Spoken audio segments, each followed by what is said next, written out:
What does this mean now for Multan Sultan, Sana? I think a lot of introspection has to be done. अगर आप देखिए, हम बात करते सोहेल भाई ने बिल्कुल शुरू में शायद पता नहीं सोहेल भाई ने शायद ये बात की थी अब्दुल रहमान साहब की कि शायद उनको फुली इन कंट्रोल नहीं वो हैं, या शायद हमें कि पैनलिस्ट में से किसी ने बात की थी। तो इतना ज़बरदस्त एक आपके पास क्रिकेटिंग माइंड है जिसको डोमेस्टिक क्रिकेट पे बहुत नज़र है। वो लगता नहीं है कि वो फुली इन्वॉल्व हैं उस प्लानिंग की, क्योंकि उनको हमने बहुत सी टीम्स को लीड करते देखा है, जो उनकी स्ट्रैटेजीज होती हैं वो इससे बहुत बेहतर होती हैं। एक ऐसी टीम जिसमें जो फाइनल तक पहुंची, उसके 2 लोकल बॉलर्स जो इतना आउटस्टैंडिंग कर रहे थे, अब्बास अफरीदी और मोहम्मद अली, उन दोनों को एक ही सीज़न में एक साथ रिटेन ना करना बिल्कुल समझ नहीं आया। वो क्यों हुआ, इसको देखना पड़ेगा कि इन्होंने उस वक्त जो गलती की है, शायद वो सोच रहे थे कि हम ड्राफ्ट में वापस उठा लेंगे और वो मौका नहीं मिला, but what ever it is वहाँ से इनको स्टार्ट करना पड़ेगा। और जो रोल होता है डिफरेंट, हमने देखा था कराची में भी एक टाइम था कि सलमान इकबाल साहब बहुत ज़्यादा इन्वॉल्व थे चीज़ों के अंदर, अली भी बहुत इन्वॉल्व नज़र आते हैं, और अच्छी बात है, पैशनेट होना चाहिए, बट जो सेंटर स्टेज होता है वो हमेशा कोच और कप्तान का होना चाहिए। और जहाँ पे भी ये बैलेंस आउट होगा, टीम की परफॉर्मेंसेस ऊपर नीचे होंगी, क्योंकि हर इंसान का अपना एक फोटे होता है, किसी का बिजनेस है, किसी का स्पोर्ट्स है, किसी का लीडरशिप है, किसी का स्ट्रैटेजी है।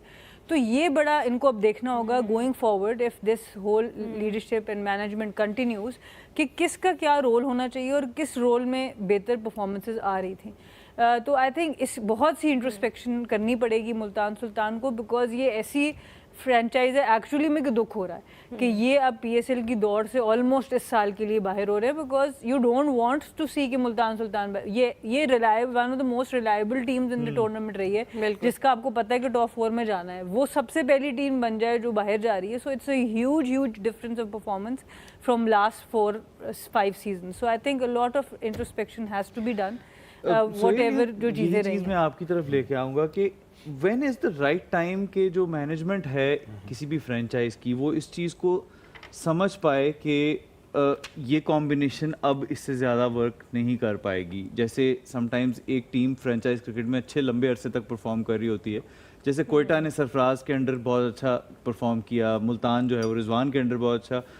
तो ये किस वक्त राइट टाइम होता है डिसाइड करने का कि यहाँ से आगे अब ये कॉम्बिनेशन नहीं चलेगी? क्या एक बुरा टूर्नामेंट खेलना ज़रूरी होता है, वहीं से पता चलता है, या फिर उससे पहले भी पता चल सकता है? देखिए, इट ऑल डिपेंड्स के जो डिसीजन मेकर हैं वो अब डिफरेंट ओनर्स हैं। मैंने 4 तो टीमों से मैं खेला हूँ, तो मैं I work with 4 different owners, 4 different management जो कि दे स्टिल इन्वॉल्व। तो हर जगह आपको डिफरेंट माइंडसेट नज़र आता है। टू जज अब अगर आप उसकी मिसाल देखें तो लाहौर कलंदर है। लाहौर कलंदर के 4-5 सीजन ऐसे गए कि एवरीबडी स्टार्टेड बैशिंग के यार बिल्कुल आकिब भाई को ऑलमोस्ट बन चुका था, आप आकिब भाई को क्यों बाहर नहीं निकाल रहे, right? But eventually he one them a tournament, right? तो वो डिपेंड करता है ओनर के ऊपर कि व्हाट ही थिंक्स, वो कितना लंबा इस प्लान के साथ चलना चाहते हैं और कितना कंफर्टेबल वो खुद हैं। बट जो साना ने बात की, आई टोटली एग्री कि हमारे यहाँ यस उनका राइट है, वो करना चाहें तो करें, बट ये it's not right for the team कि ओनर्स की बहुत ज़्यादा इंटरवेंशन होती है, बहुत ज़्यादा से होती है जो मैनेजमेंट है उसमें आके, even at some extent playing 11 में भी आ जाती है। वी एग्री कि आपका पैशन भी है क्रिकेट के लिए, आपकी इंटेंशन के ऊपर मैं कभी भी किसी की इंटेंशन के ऊपर डाउट नहीं करता, आपकी इंटेंशन भी अच्छी होंगी, बट वो जो बात मैं करता हूँ ना कि जो एक क्रिकेटर जो जिसने क्रिकेट खेली है वो सोच या समझ सकता है, वो लाजमी नहीं कि आपका जितना मर्जी पैशन हो सकता है आपका पैशन किसी एक क्रिकेटर से भी ज़्यादा हो, बट वो जो नॉलेज, वो जो एक्सपीरियंस ओवर द ईयर्स एक क्रिकेटर गेन करता है वो मुश्किल है कि एक नॉन क्रिकेटर वो गेन कर सके।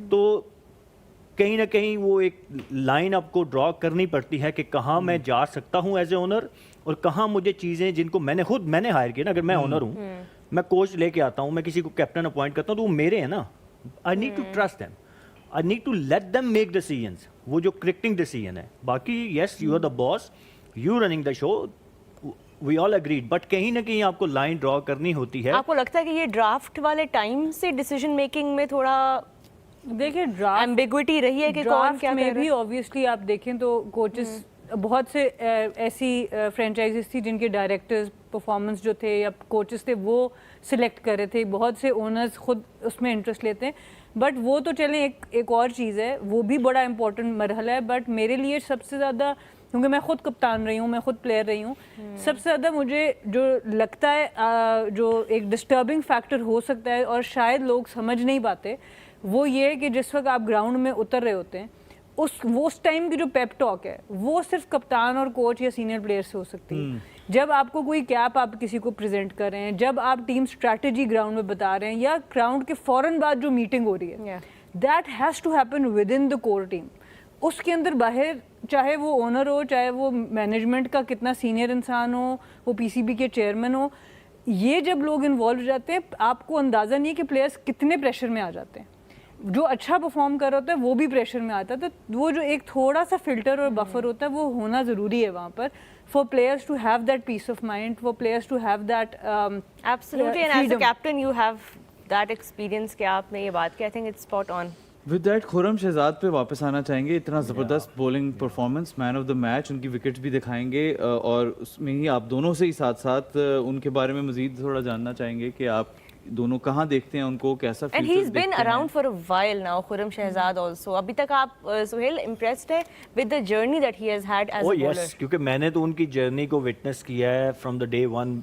आई रिमेंबर कि जब हम वहाँ पे एनसीए में प्रैक्टिस करते थे तो ही केम इन एज ए नेट बॉलर हमें प्रैक्टिस कराने के लिए। तो मेरी जर्नी तो, इनकी जर्नी तो मेरी आंखों के सामने है वो सारी, कि कैसे कैसे ये वो वहाँ पे लगातार आते रहे, साल 2 साल, फिर हमने आपकी जर्नी भी एज अ नेट बॉलर ही ऐसे ही। ये नॉर्मली क्रिकेटर्स आप देखेंगे, आप बाबर आजम की आप देख लेंगे, वो उनकी एक पिक्चर है, बॉल बॉय थे, तो सबकी जर्नी ऐसे ही स्टार्ट हुई है। तो वंडरफुल बॉलर, आज की जो पिच थी उसके हिसाब से, सना ने इनके पिछले मैच की भी वो परफॉर्मेंस का जिक्र किया कि वो ओवर शेडो हो गई, बट जब भी ऐसी कंडीशन मिलेंगी ना तो वहाँ पे खुर्रम आपको one of the top bowler नजर आएंगे। रीज़न इज़ कि ही प्लेड लॉट ऑफ 4-डे क्रिकेट, ठीक है, टेस्ट क्रिकेट का भी अब हमारी टीम का हिस्सा है। वो जो हार्ड लेंथ 4 to 6 मीटर की लेंथ की मैं बात करता हूँ, अगर अभी करंटली कोई बॉलिंग सबसे अच्छी कर सकता है, he is one of those कि जो आप इसको कहेंगे ना 4 से 6 में से 5 बॉल एक जगह पे करके दिखाओ, तो he can do that. Reason is कि उनकी वो ओवर द ईयर्स प्रैक्टिस है रेड बॉल के साथ। तो जहाँ पे भी कंडीशन मिली, ये हमेशा आपको स्टैंड आउट नज़र आएंगे, और आज भी ये नज़र आए। और यही मैं कहता हूँ कि यार, जब आप एज ए स्विंग बॉलर, जब आपको इस तरह की जगह मिलती है ना, तो make most out of it, क्योंकि आपको ये लाहौर वाली पिचें हर जगह नहीं मिलेंगी। इन्होंने खुद भी ये मैच के बाद ये बात का जिक्र किया है कि यूजुअली हमें बहुत फ्लैट विकेट्स मिलती हैं T20 में, बट आज जो थोड़ा सा डिफरेंस एक था, that extra bounce that really helped him. End of course जो पार्टनरशिप उनकी अपने बॉलर्स के साथ लग रही थी, जो कम्युनिकेशन उनकी चल रही थी, जिस तरह हम देख रहे थे, नजर आ रहा था कि there enjoying playing in that condition. बिल्कुल, ऑफ कोर्स आई थिंक ये टीम तो जेल टुगेदर है, पर जैसे सुहेल भाई ने लेंथ को तो जिक्र कर दिया कि वो एक ही जगह पर, ऐसी पिच पे आपको एक लेंथ पे बॉलिंग करनी है, वेरिएशन ज़रूरत नहीं है।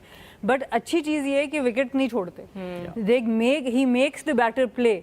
तो ऐसी पिच पे जहाँ मूव हो रहा हो और मुश्किल हो रही हो, जब आपको हर बॉल खेलना पड़ता है तो चांस बॉलर के पास ज़्यादा हो जाता है। तो बहुत लाइन ही भी बहुत अच्छी कॉन्फिडेंट और बहुत ही ज़बरदस्त तरीके से खेलें। ये कॉन्फिडेंस आई थिंक तभी आ सकता है जब क्लियर मैन कोई बंदा यूज़ करता हो और टेंडर ना हो उसके। ये तो बात ठीक है, आई थिंक पूछना पड़ेगा खुर्रम शहजाद से कि ये कॉन्फिडेंस जो आता है क्लियर मैन से, उनको आगे भी हमें नजर आएगा होपफुली उनके स्पेल्स में। पर आई थिंक कि आज था जितना छोटा आज मैच था, लाहौर ये कोयटा ग्लैडिएटर के बॉलर्स लाजमी देखते हैं कि उनको पता है कि कॉन्फिडेंस कैसे आता है, कहाँ से आता है। they've been doing it. With that, we will go to our first break. You're watching us on the Dugout exclusively on Tamasha and Maiko. And even though match बहुत छोटा था, 7 ओवर का था, हमारा शो भी बाकी पड़ा है।